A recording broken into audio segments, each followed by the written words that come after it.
Bonsoir mesdames et messieurs. Voilà, on a un message à faire passer nous. Je suis monsieur Ngoumad Mongbi Donald, un panafricain. Alors, le message que je viens faire passer ici, comme vous le constatez, j'ai un gilet jaune. J'oubliais aussi de dire que je suis membre d'un parti politique en France ici, la DER, la démocratie représentative.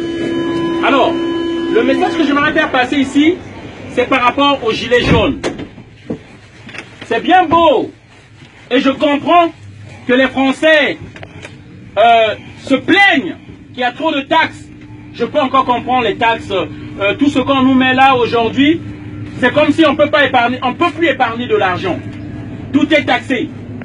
Et surtout, je viens intervenir parce que les gilets jaunes se plaignent surtout pour la taxe qu'on a mise sur le carburant. Mais j'aimerais juste faire savoir, c'est bien beau qu'on se plaigne pour le carburant, mais vous devez savoir que la France n'a pas de puits de pétrole. Il n'y a pas de puits de pétrole ici en France. Le carburant que vous avez, pour lequel vous vous plaignez, c'est pour qu'on tue encore des Africains.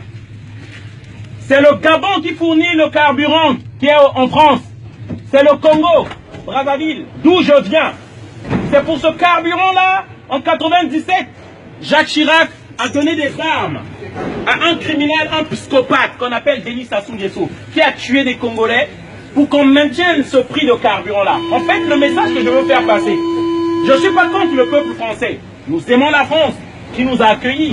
J'ai des papiers, je suis réfugié. Mais seulement vous devez savoir, chers amis, la France que vous croyez, c'est pas cette France-là. C'est pourquoi moi j'aimerais vous informer. De Gaulle a instauré un système. Charles de Gaulle, votre héros, chez nous c'est un génocidaire, un criminel. Charles de Gaulle, au Cameroun, il a tué plus de 400 000 personnes. Le massacre des Bamileke, pour imposer un président dit-on ami de la France, un dictateur. Amadou Ahidjo. Charles de Gaulle, en 1963, janvier, fait assassiner Sylvanus Olympio, le premier assassinat de la France-Afrique, au Togo. Mitterrand, lorsqu'il arrive, il fait tuer Thomas Sankara au Burkina Faso. Renseignez-vous. On tue en fait tous nos frères patriotes qui aiment nos pays pour nous installer des marionnettes, des dictateurs, des préfets de l'Afrique, de la France en Afrique. Ceux-là qui doivent maintenir les prix des matières premières.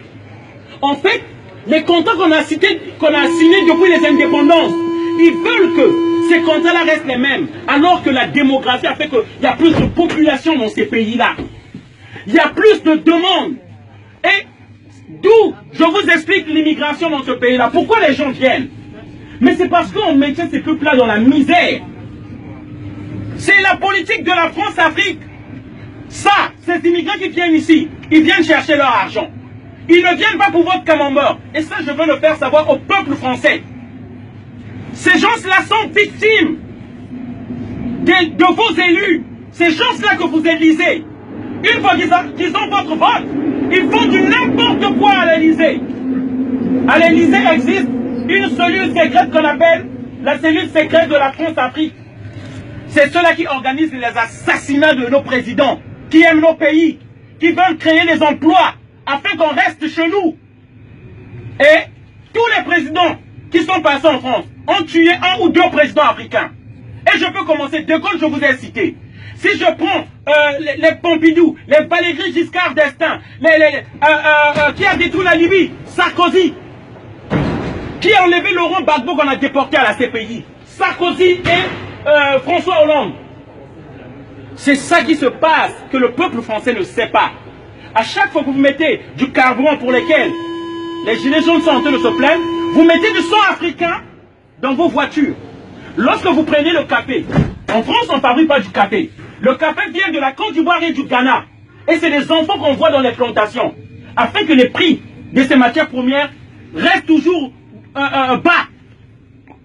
L'uranium, là, le train là fonctionne l'électricité. Il n'y a pas en France. C'est le Niger, l'uranium du Niger. Du Congo. Et lorsque vous voyez le train qui part là, les données qui sont mémorisées là, c'est le coltan, le tantal, de la RDC. Et pour ça, on tue. Et on tue en masse. Et c'est ça qu'on veut faire savoir aux gens. Le monde est le luxe. vivons, c'est par le prix des milliers de personnes qui crèvent en Afrique. Et ça, je ne voudrais pas vous indexer, vous tenir responsable, mais vous faire savoir que le monde sache.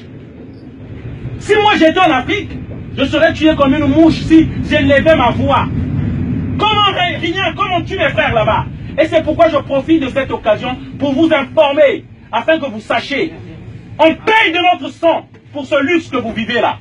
On paye de notre sang. Et ne l'oubliez pas, à chaque fois que vous revendiquez ces prix-là, ces taxes-là qui augmentent, d'une autre manière, vous demandez encore qu'on tue les Africains, afin que vous ayez toujours les matières premières à bas prix. Voilà la réalité. Merci. Je vous souhaite une bonne soirée à tous. Désolé d'avoir crié. Merci. Voilà.